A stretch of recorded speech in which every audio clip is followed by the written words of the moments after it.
The grand chamber of the Galactic Concord hung suspended in the sky of Virelis, a world built not of stone or steel, but of shimmering crystal that sang softly in the solar winds. Inside, the air hummed with tension thicker than the gravity fields holding the delegates in their seats. Over 200 species filled the amphitheater, some with wings folded tight, others with limbs coiled in restraint, a few floating in nutrient-filled bubbles. All were silent. For 10 long cycles, the Cathari hegemony had pushed deeper into neutral space, swallowing star systems one by one, and the Concord had done nothing but talk. Their words had grown hollow, their threats empty, their unity fraying like old rope. At the center of it all sat Ethan Cole, Earth's newest diplomat. He was young for such a role, barely 30, and dressed plainly in a dark blue suit. No medals, no glowing insignia, no ceremonial robes like the others. His hands rested calmly on his lap, but his eyes moved slowly across the chamber, taking in the avian Zenthar with their sharp beaks and feathered cloaks, the gelatinous Mirvok whose forms rippled with unreadable emotion, the armored Krell whose mandibles clicked in quiet frustration. No one paid him much attention. Humans were still seen as newcomers, loud, emotional, and dangerously unpredictable. They had only joined the Concord 50 years ago, after barely surviving their own planet's near destruction. Most thought Earth was lucky to be here at all. The High Arbiter, a tall, silver-skinned being from the ancient Orlan race, rose from the central dais. Her voice, amplified by the chamber's acoustics, echoed like wind through glass. The floor is open for final statements before the recess. Let reason guide your words, for silence has served us too long. One by one, delegates stood and spoke, each repeating the same tired lines. We must seek dialogue. Military action risks total collapse. The hegemony may yet be reasoned with. Their voices were careful, measured, afraid. Even Lyra Voss of the Nalthari, whose people had lost 3 colonies to Cathari raids, only asked for further observation. Then, without fanfare, Ethan Cole stood. A ripple of surprise passed through the chamber. Humans rarely spoke unless spoken to. Many delegates shifted in their seats, expecting an apology for some minor protocol breach or a plea for more aid. But Ethan didn't bow. He didn't fumble with notes. He simply stepped forward to the speaking ring, where the floor glowed faintly beneath his shoes, and faced the entire assembly. I've listened, he began, his voice quiet but clear, carrying without effort. I've listened to calls for patience while the Cathari burn schools and enslave entire populations. I've heard pleas for diplomacy while their warships orbit defenseless worlds like vultures.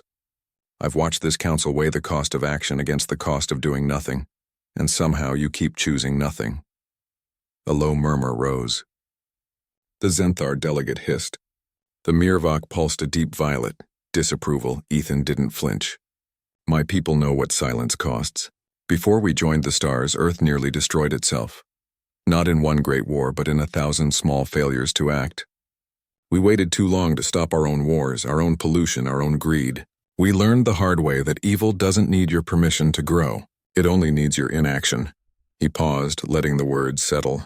Then, with a calm that seemed almost unnatural in that charged room, he said, So I'm done asking.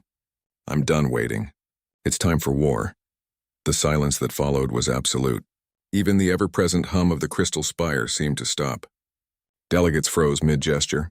The High Arbiter's silver eyes widened slightly, the closest she ever came to showing shock. A Krell general slowly lowered his armored claws, which had been rising in protest. Somewhere in the back, a human aide dropped a data pad, the clatter echoing like a gunshot. No one shouted. No one moved. For a full minute, the chamber held its breath.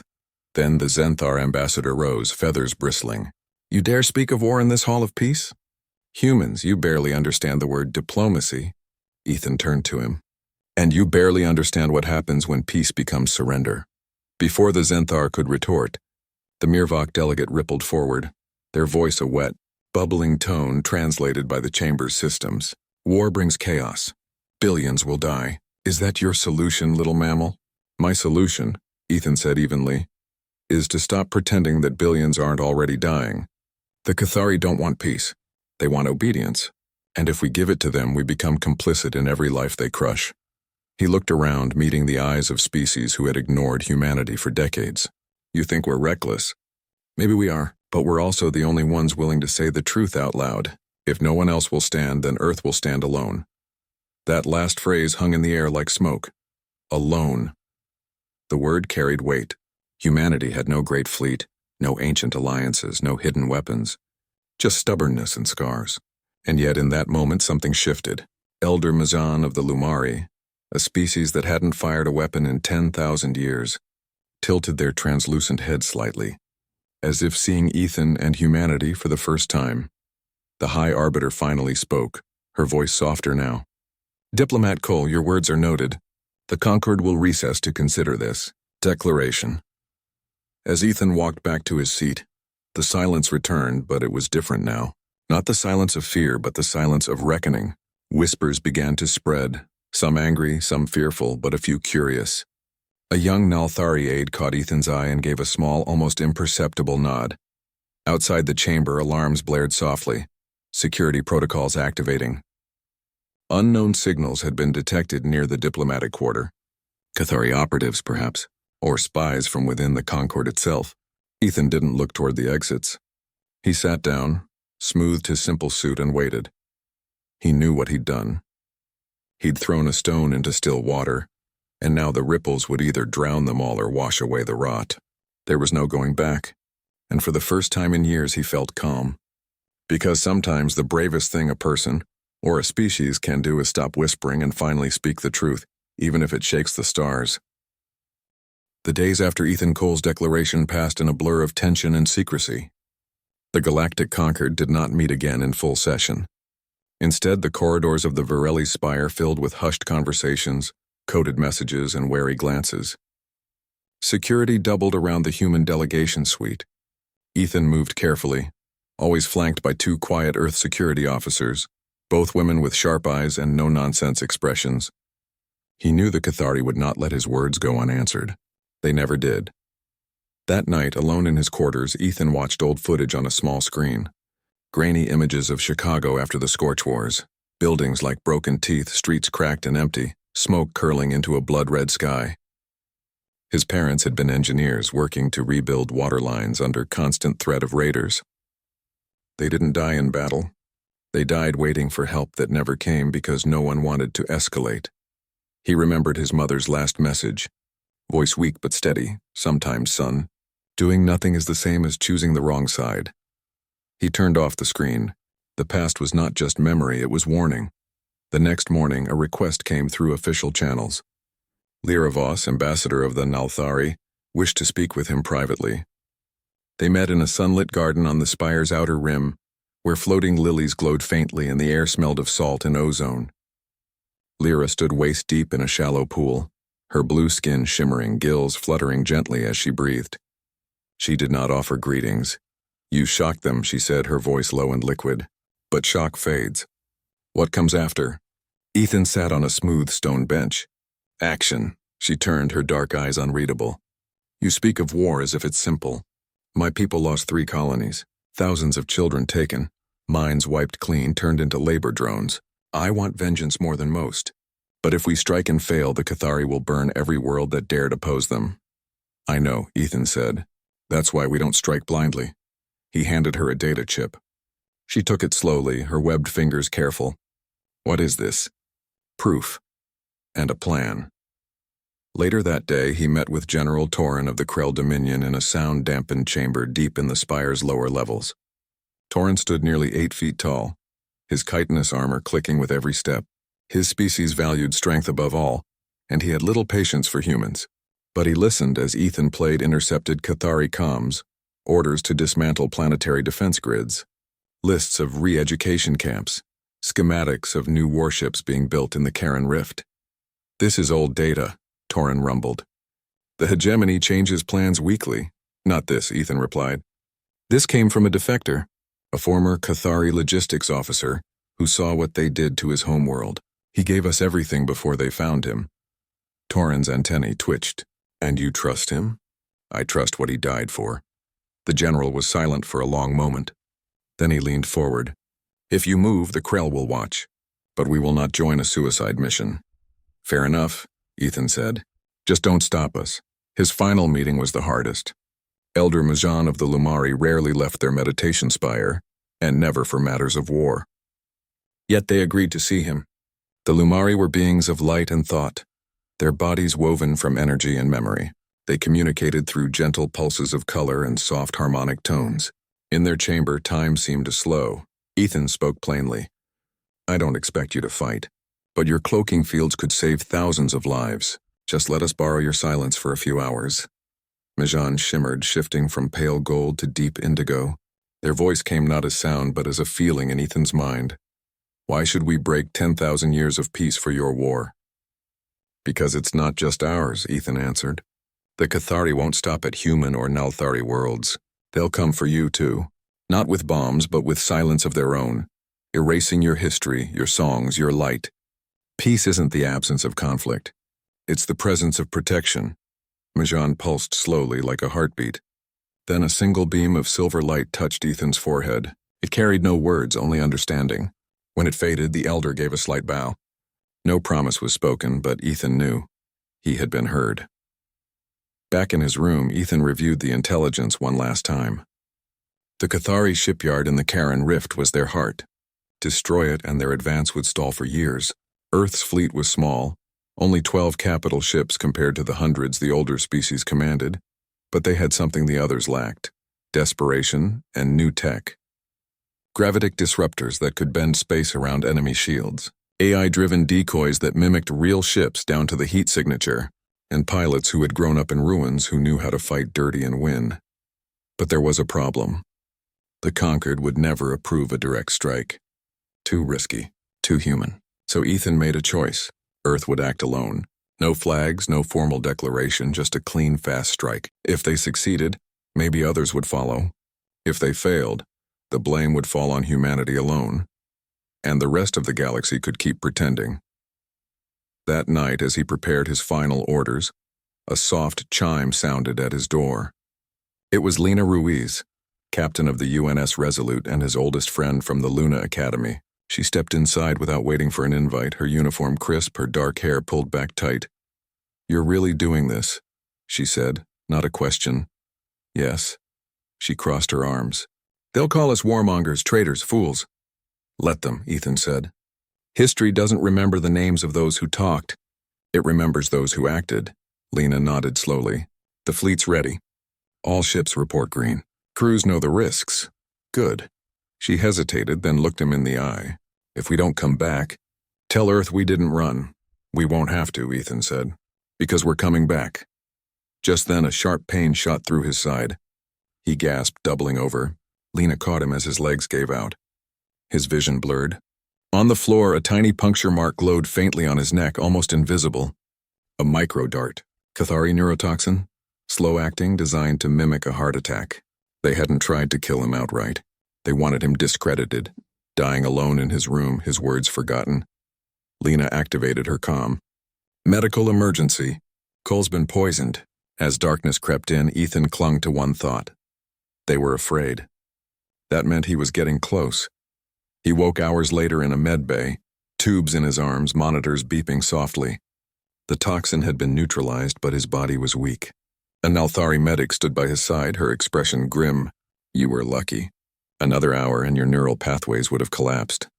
Ethan tried to speak, but his throat was dry. She gave him water. Outside the window, stars burned cold and distant. Somewhere out there, the Cathari waited. Somewhere closer, allies watched and wondered. And on Earth, billions lived unaware that their fate now rested on a poisoned diplomat and a handful of ships sailing into the dark.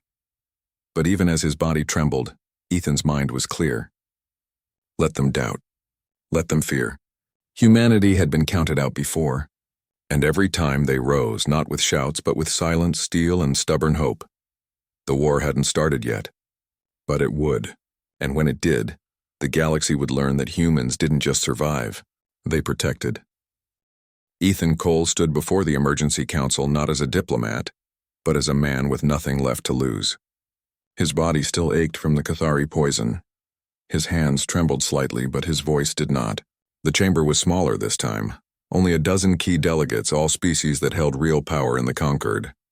They watched him with guarded eyes, some with pity, others with suspicion. He knew what they expected.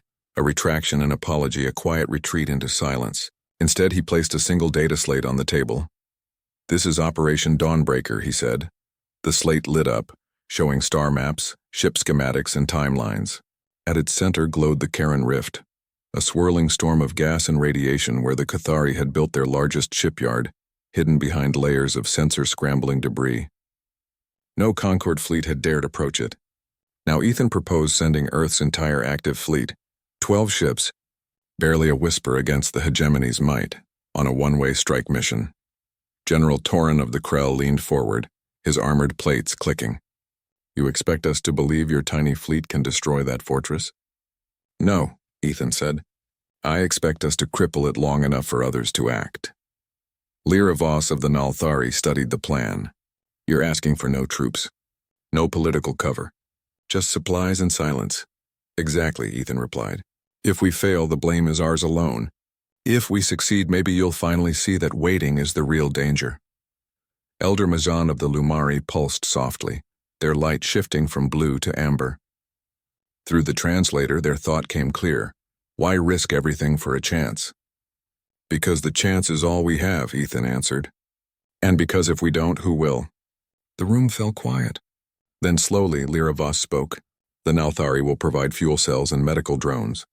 Not as allies. As witnesses," Torin grunted. "The Krell will monitor your comms. If you break formation or target civilians, we will destroy you ourselves." Ethan nodded. "Fair."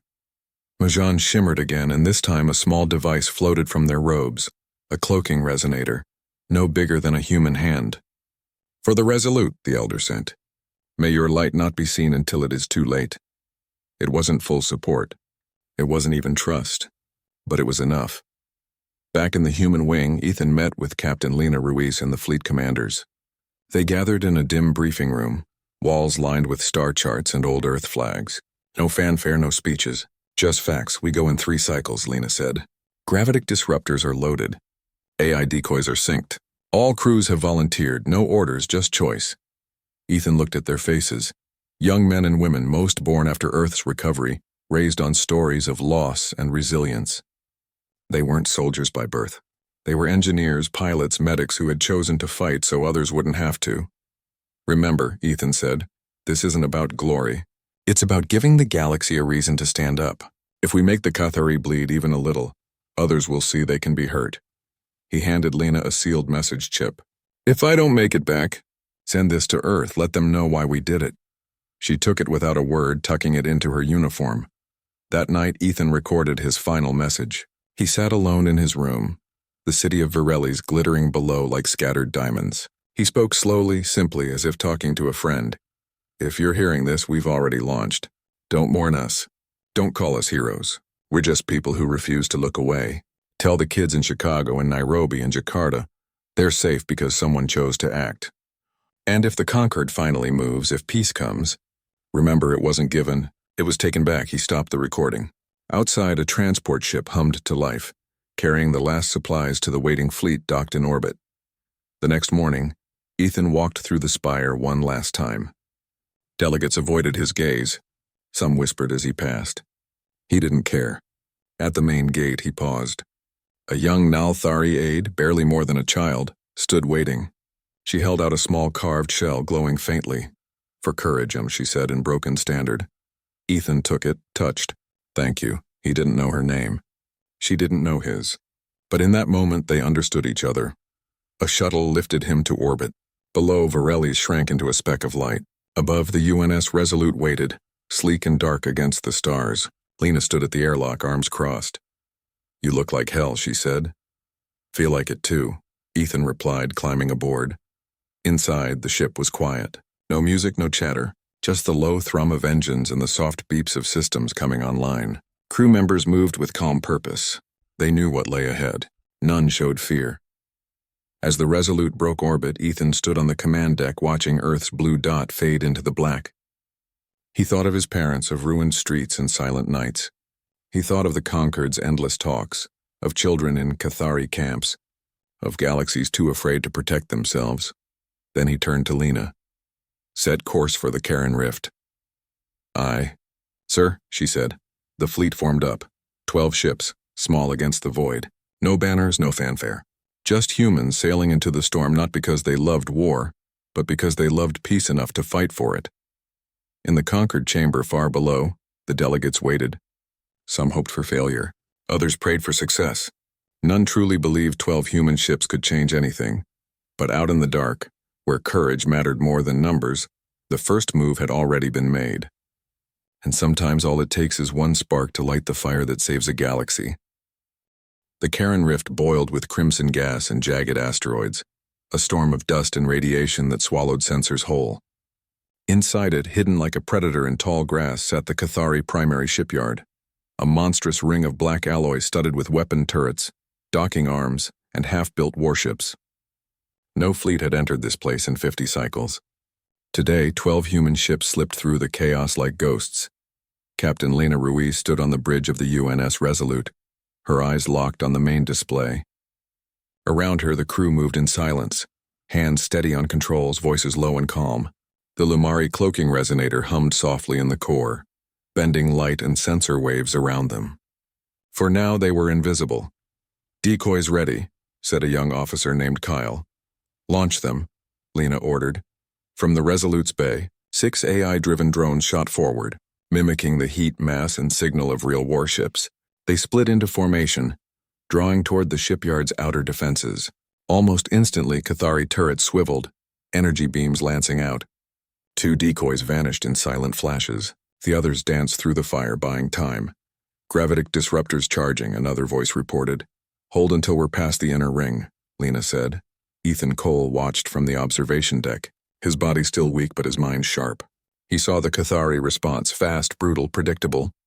They expected a large fleet. They didn't expect trickery. They didn't expect humans. On the bridge, alarms began to blare. "They've spotted us," Kyle said. "Cloak's failing, radiation's too strong." "Then we go loud," Lena said. "All ships break formation. Hit hard, hit fast." The Resolute dropped its cloak. Around it, the other human vessels emerged from the storm like wolves from smoke. Engines roared as they surged forward, weaving through asteroid fields, dodging fire with movements too sharp for standard AI. These pilots had trained in Earth's ruined skies where every turn meant life or death. They didn't fly like soldiers. They flew like survivors. The first human frigate, the Dawn Chaser, fired its gravitic disruptor. A pulse of warped space shot forward, not as a beam but as a ripple. It struck a Cathari shield generator. The shield didn't explode, it collapsed inward, folding on itself like paper in a fist. The turret behind it crumpled silently. "Direct hit," someone whispered. "Keep pushing," Lena said. But the Cathari were not idle. Reinforcements poured from the shipyard. Fighters, gunships, even half-finished cruisers thrown into battle. The human fleet was outnumbered 10-1. On the Resolute's screen, 2 red dots vanished. The Horizon Light and the Iron Sparrow, gone with all hands. Ethan closed his eyes for a second. He knew those names. He'd shaken those hands. Now they were just static on a comms channel. Back on Varelli's, the Galactic Concord watched in real time. The emergency chamber was packed. Delegates stood shoulder to shoulder, eyes fixed on the massive display showing the battle. No one spoke. No one moved. They saw the tiny human ships darting through fire, striking with precision, losing comrades without slowing down. The Zenthar ambassador, who had mocked Ethan days before, now gripped the edge of his seat, feathers stiff with tension. The Miravok pulsed a deep, anxious red. Even General Torin leaned forward, mandibles still. Then came the turning point. Lena Ruiz guided the Resolute straight toward the shipyard's central core, the antimatter forge where fuel for Cathari engines was made. It was the most protected spot, ringed by point defense cannons and shielded by 3 overlapping energy fields. "We won't make it," Kyle said, voice tight. "We don't have to," Lena replied. "Just get close enough." She activated the last decoy, a full-scale illusion of the Resolute, complete with fake engine trails and false comms chatter. The Cathari took the bait. Their guns turned toward the fake. In that split second, the real Resolute dove beneath the shield gap, engine screaming. "Disruptor at full," Lena ordered. The shot fired, not at the forge itself, but at the gravity stabilizers holding the antimatter in place. The pulse hit. The stabilizers failed. For a heartbeat, nothing happened. Then the forge tore itself apart. A chain reaction began. One tank exploded, then another, then the core. The shipyard didn't just burn, it unraveled. Metal twisted like rope, fire bloomed in slow motion, and the shockwave rolled outward, swallowing fighters, asteroids, even the decoys. On the bridge, alarms blared. "Brace for impact," Lena shouted. The Resolute shook violently as the wave hit, but the hull held. Around them, the remaining human ships, only 7 now, regrouped, battered but alive. In the conquered chamber, a cheer erupted. Not loud, not wild, but real. Lyra Voss let out a breath she didn't know she was holding. Elder Mazan glowed bright gold. General Torrin slammed a claw on the table and roared, "The Krell stand with Earth, we march at dawn." But the victory had a cost. As the Resolute turned for home, medics rushed to the observation deck. Ethan Cole had collapsed. The Cathari toxin, though neutralized, had left his heart weak. The stress of battle, the grief, the strain, it was too much. He lay pale on the floor, breathing shallowly. Lena knelt beside him. "Stay with us, Ethan." He opened his eyes, just a slit. "Did we do it?" "We did," she said. He smiled faintly. "Good." Then his eyes closed. Not in death, but in exhaustion. The medics carried him away as the ship jumped to warp, leaving the burning ruins of the Karen Rift behind. Back on Varelli's, the mood had changed. Delegates who once whispered about human recklessness now spoke of courage. Species that had hidden behind neutrality began offering ships, supplies, intelligence. The war had not ended, but it had shifted. The Cathari were no longer untouchable, and humanity, small and scarred, had shown the galaxy how to strike back. In orbit, the surviving human ships limped home, their hulls scorched, their crews silent. They had lost friends. They had faced death. But they had also proven something, that peace is not kept by waiting, but by daring to act when others won't. And as the stars rolled past the Resolute's windows, the galaxy held its breath, not in fear but in hope. Because for the first time in decades, someone had lit a fire in the dark, and fires once started are hard to put out. Ethan Cole woke to the soft hum of a medical frigate's life support and the scent of antiseptic. Sunlight, real sunlight, filtered through the ship's viewports, fell across his blanket. He blinked, disoriented.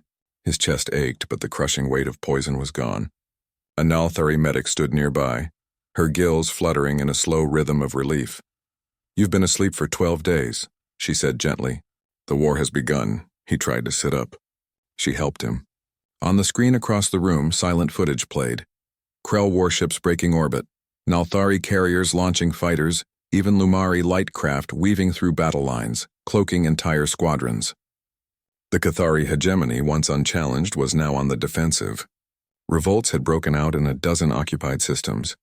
Subject species, inspired by the human strike, were rising up. Ethan swallowed. "Did we win?" "No," the medic said. "But you gave us a chance to fight back." Later that day, he was moved to a recovery bay aboard the newly formed Orion Alliance flagship, a vessel built from old conquered parts and human engineering. The corridors buzzed with activity. Humans walked side by side with Zenthar, Krell, and Mirvok, not as outsiders, but as partners. No one bowed to him, but many nodded as he passed. Respect, not worship. That was enough. The High Arbiter herself came to see him. Her silver skin gleamed under the ship's lights. "The conquered is no more," she said. "In its place stands the Orion Alliance. And you, Ethan Cole, are invited to speak at its founding assembly." He shook his head. "I'm not a leader. I'm just a man who said what needed saying." "Sometimes," she replied, "that is the rarest kind of leader." When the day came, he stood once more in a great chamber. But this one was different. No cold crystal, no distant seats. This hall was built for unity, with open circles and shared light. Delegates from over 300 species filled the space, including many who had once called humanity reckless. Now they listened. Ethan wore the same simple blue suit, slightly worn. He did not raise his voice. He did not ask for honors. "We didn't do this for glory," he began. "We didn't strike the Karen Rift because we loved war. We did it because we loved peace enough to protect it. For too long, this galaxy waited for someone else to act. We waited while worlds burned, while children vanished, while fear dressed itself as wisdom. No more." He looked at Lyra Voss, who gave a small nod, at General Torrin, whose armored chest rose with pride, at Elder Majan, glowing softly in the front row. "The Cathari taught us a hard truth: evil doesn't negotiate. It only respects strength. But strength isn't just weapons. It's courage. It's choosing to stand when it's easier to sit. It's protecting those who can't protect themselves. He paused, then added, "So I ask you not to thank us. I ask you to join us, not in war for its own sake, but in defense of every world that believes in tomorrow." When he stepped down, there was no applause. Just silence, deep and full. Then one by one species rose, not to cheer but to pledge. The Zenthar offered their sky fleets. The Mirvok shared their deep space sensors. Even the pacifist Lumari vowed to shield refugee convoys. The alliance was no longer a name. It was a promise. After the assembly, Ethan walked alone to the observation deck. Below, Earth hung in the black, a blue marble wrapped in clouds, whole and healing. Cities glowed at night. Children played in parks rebuilt over old ruins. They didn't know about the Karen Rift. They didn't need to. That was the point. A voice came from behind him. "You turned the tide," Lena Ruiz said, joining him at the rail. "No," he said. "We just reminded them they had oars," she smiled. "What now?" "Now we rebuild. Not just ships, but trust. Not just peace, but justice." Back on Earth, in a quiet neighborhood outside Denver, a little girl named Mara ran through her backyard, chasing fireflies. Her mother watched from the porch, sipping tea. Above them, the stars shone steady and calm. No alarms, no sirens. Just night and safety and time. Mara didn't know about Ethan Cole. She didn't know about gravitic disruptors or poisoned diplomats or burning shipyards. But she would grow up in a galaxy that remembered what humans did when silence became complicity. She would learn that peace is not given, it is guarded. And sometimes, it is won by the quiet ones who dare to speak first. On the bridge of the Resolute, now refitted as a peacekeeping vessel, Kyle, the young officer who had launched the decoys, trained new pilots. He taught them not just how to fly, but why they flew. "We don't fight to destroy," he told them. "We fight so others don't have to." Far out in the Orion Arm, Alliance fleets patrolled the borders, not as conquerors, but as shields. The Cathari hegemony still existed, but it was fractured, its grip broken. Former slaves walked free. Burned cities lit their lights again, and in the heart of it all, humanity sailed. Not at the front, not at the back, but beside their allies, equal and unafraid. They had not sought power. They had offered courage. And in doing so, they had changed everything. Ethan never took a title. He never wore medals. He returned to Earth months later, walking the streets of Chicago not as a hero, but as a man home from work. He visited his parents' memorial, placed a stone on the plaque, and whispered, "We stood." That night he sat on a rooftop looking up at the stars. The same stars that had once seemed so cold, so distant, now felt like neighbors. The galaxy was still vast, still dangerous, but it was no longer alone, because somewhere in the quiet between the stars a lesson had been learned, that the smallest voice, speaking truth at the right moment, can echo across 1,000 worlds. And that sometimes all it takes to save peace is one person willing to say, "It's time for war."